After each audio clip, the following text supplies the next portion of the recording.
Leitura dos Atos dos Apóstolos. Naquele dia começou uma grande perseguição contra a igreja de Jerusalém. E todos, com exceção dos apóstolos, se dispersaram pelas regiões da Judéia e da Samaria. Algumas pessoas piedosas sepultaram Estevão e observaram grande luto por causa dele. Saulo, porém, devastava a igreja, entrava nas casas e arrastava para fora homens e mulheres, para tirá-los na prisão. Entretanto, aqueles que se tinham dispersado iam por toda parte, pregando a palavra. Filipe desceu a uma cidade da Samaria e anunciou-lhes o Cristo. As multidões seguiam com atenção as coisas que Filipe dizia. E todos unânimes o escutavam, pois viam os milagres que ele fazia. De muitos possessos saíam os espíritos maus, dando grandes gritos. Numerosos paralíticos e aleijados também foram curados. Era grande a alegria naquela cidade. Palavra do Senhor. Graças a Deus.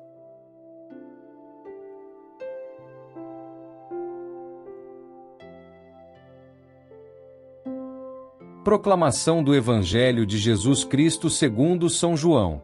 Glória a vós, Senhor. Naquele tempo, disse Jesus à multidão: Eu sou o pão da vida. Quem vem a mim não terá mais fome, e quem crê em mim nunca mais terá sede. Eu, porém, vos disse que vós me vistes, mas não acreditais. Todos os que o Pai me confia virão a mim, e quando vierem, não os afastarei. Pois eu desci do céu não para fazer a minha vontade, mas a vontade daquele que me enviou. E está a vontade daquele que me enviou, que eu não perca nenhum daqueles que ele me deu, mas os ressuscite no último dia. Pois está a vontade do meu Pai, que toda pessoa que vê o Filho e nele crê tenha vida eterna.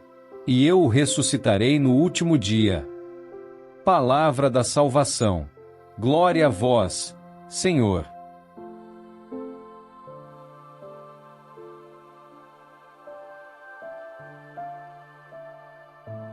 Queridos irmãos e irmãs em Cristo, imaginem por um momento uma cidade em tumulto, portas sendo arrombadas, pessoas sendo arrastadas de suas casas, gritos e choros ecoando pelas ruas estreitas, famílias separadas, comunidades dispersas, o medo palpável no ar como uma névoa pesada.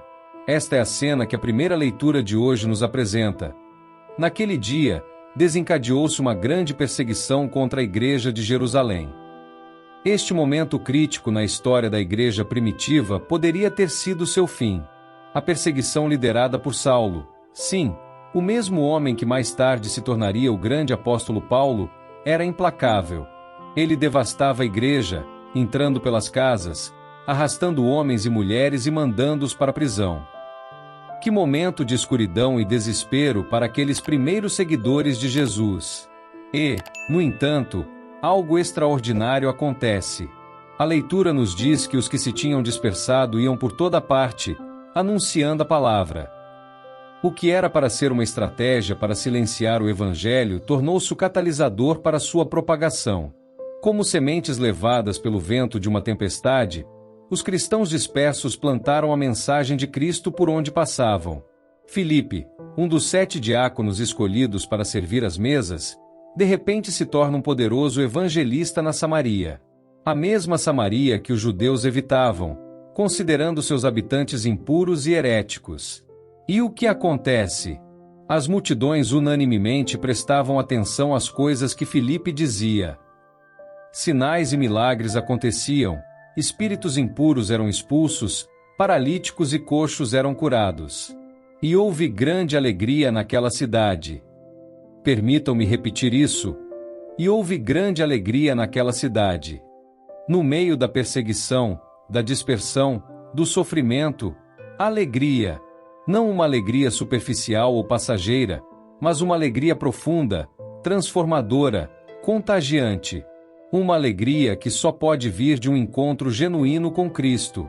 Como isso é possível? Como pode haver alegria em meio a tanta tribulação? Para responder a esta pergunta, voltemo-nos para o Evangelho de hoje.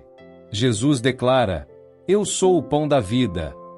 Esta afirmação poderosa vem após a multiplicação dos pães, quando as multidões o procuravam, não pela transformação espiritual que ele oferecia, mas pelo pão material que satisfazia sua fome física.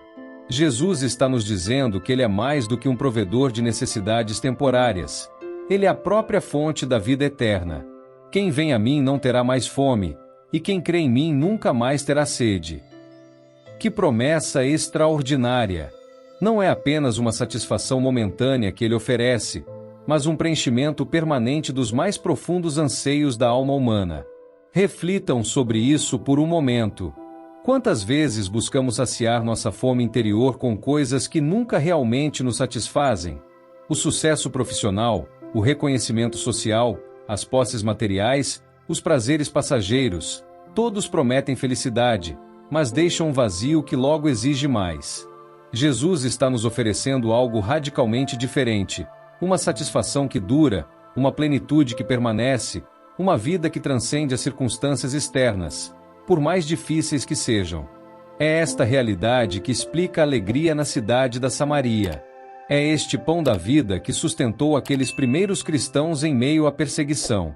Eles haviam encontrado em Cristo algo que nem mesmo a ameaça de prisão ou morte poderia tirar deles. A certeza de serem amados incondicionalmente por Deus, a esperança da vida eterna, a experiência transformadora do Espírito Santo em suas vidas. Jesus continua: todo aquele que o Pai me dá virá a mim, e o que vem a mim de modo algum lançarei fora. Que conforto há nestas palavras! Não importa quem somos, o que fizemos, de onde viemos, se viermos a Cristo, seremos recebidos. Não há rejeição, não há exclusão, não há você não é bom o suficiente.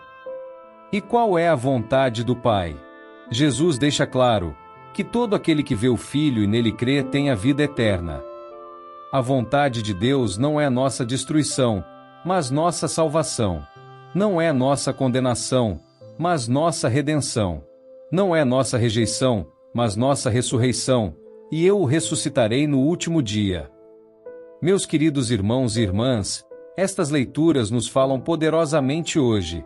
Vivemos em um mundo que, de muitas maneiras, é hostil à mensagem de Cristo. Talvez não enfrentemos a mesma perseguição física que a igreja primitiva, mas experimentamos outras formas de oposição, a ridicularização de nossa fé, a pressão para comprometer nossos valores, a tentação constante de conformar-nos com um mundo que rejeita Deus. E dentro de nossas próprias vidas, também enfrentamos perseguições de vários tipos, doenças que nos deixam fracos, relacionamentos quebrados que nos ferem profundamente, perdas financeiras que nos deixam inseguros, a morte de entes queridos que nos deixa de luto. A lista poderia continuar infinitamente. Tão variadas são as tribulações da existência humana. Em todos esses desafios, Jesus se oferece a nós como o pão da vida. Ele não promete isenção do sofrimento. Os primeiros cristãos sofreram intensamente, mas promete sua presença sustentadora em meio ao sofrimento. Ele não garante que seremos poupados da dispersão, mas promete que em nossa dispersão, podemos ser instrumentos de sua graça, como Filipe foi na Samaria. Há uma história comovente de Corrie ten Boom, que, junto com sua família, escondeu judeus durante o Holocausto. Após serem descobertos pelos nazistas, Corrie e sua irmã Betsy foram enviadas para o infame campo de concentração de Ravensbrück. Em meio a condições desumanas, fome, frio, doenças, abuso, elas encontraram força para não apenas sobreviver, mas também para compartilhar o amor de Cristo com outras prisioneiras. Certa vez, quando descobriram que seu barracão estava infestado de pulgas, Betsy insistiu que deveriam agradecer a Deus até mesmo pelas pulgas. Corrie resistiu inicialmente, a agradecer por pulgas, mas posteriormente descobriram que era precisamente por causa da infestação de pulgas que os guardas evitavam entrar no barracão, permitindo que elas realizassem estudos bíblicos e orações livremente com outras prisioneiras. Corrie mais tarde escreveu: nenhum buraco é tão profundo que ele não seja mais profundo ainda. Em outras palavras, não importa quão desesperadora seja a nossa situação, Cristo, o pão da vida, está lá, sustentando-nos, nutrindo-nos, usando até mesmo nossas circunstâncias mais difíceis para propósitos maiores do que podemos ver no momento. Esta é a mensagem para nós hoje. Como aqueles primeiros cristãos dispersos pela perseguição, somos chamados não apenas a sobreviver, mas a florescer onde quer que estejamos plantados. Como Filipe na Samaria, somos chamados a ver cada situação, cada relacionamento, cada desafio como uma oportunidade para manifestar o amor e o poder de Cristo. E como podemos fazer isso? Alimentando-nos diariamente do pão da vida. Não podemos dar o que não temos. Não podemos compartilhar uma alegria que não experimentamos. Não podemos oferecer uma esperança que não possuímos. Precisamos vir a Jesus diariamente em oração, mergulhar nas Escrituras, participar dos sacramentos, especialmente a Eucaristia, onde recebemos literalmente o pão da vida. Precisamos nos envolver em comunidade com outros cristãos, apoiando-nos mutuamente, como sem dúvida fizeram aqueles primeiros cristãos dispersos. Quando nos alimentamos de Cristo, o pão da vida, somos transformados. Nossa fome espiritual é saciada. Nossa sede existencial é satisfeita. Encontramos uma fonte de alegria que transcende nossas circunstâncias externas. E essa alegria se torna contagiosa. Imaginem como seria se cada um de nós saísse daqui hoje determinado a ser um Filipe moderno, trazendo a mensagem do Evangelho para nossos próprios samaritanos. Talvez aquelas pessoas que a sociedade marginaliza, ou aqueles de quem nos afastamos por preconceito ou medo. Imaginem o impacto se, como aqueles primeiros cristãos dispersos, víssemos cada situação, mesmo as dolorosas, como uma oportunidade para espalhar a boa nova. Talvez você esteja passando por sua própria perseguição hoje, um diagnóstico médico assustador, uma crise financeira, um relacionamento em ruínas, uma perda irreparável. Saiba que Cristo, o pão da vida, quer sustentá-lo neste momento. Ele promete não lançá-lo fora, mas recebê-lo, nutri-lo, fortalecê-lo. E talvez, assim como transformou a perseguição da igreja primitiva em uma oportunidade para a expansão do Evangelho, Ele possa transformar seu sofrimento em um testemunho poderoso de sua graça. Meus queridos irmãos e irmãs, que possamos sair daqui hoje renovados em nossa confiança em Jesus, o pão da vida. Que possamos, como os samaritanos após o ministério de Filipe, experimentar grande alegria, não porque nossas circunstâncias são perfeitas, mas porque encontramos aquele que preenche nossos corações com uma paz e uma alegria que o mundo não pode dar nem tirar. E que, nutridos por este pão celestial, possamos ser instrumentos de sua graça e amor em um mundo faminto por esperança e significado. Que assim como o pão é partido para ser compartilhado, nossas próprias vidas sejam partidas e compartilhadas, para que outros possam provar e ver que o Senhor é bom. Que a paz de Cristo, que excede todo entendimento, guarde seus corações e mentes hoje e sempre. Amém.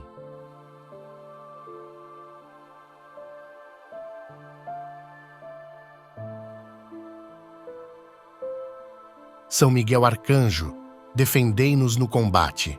Sede o nosso refúgio contra as maldades e ciladas do demônio.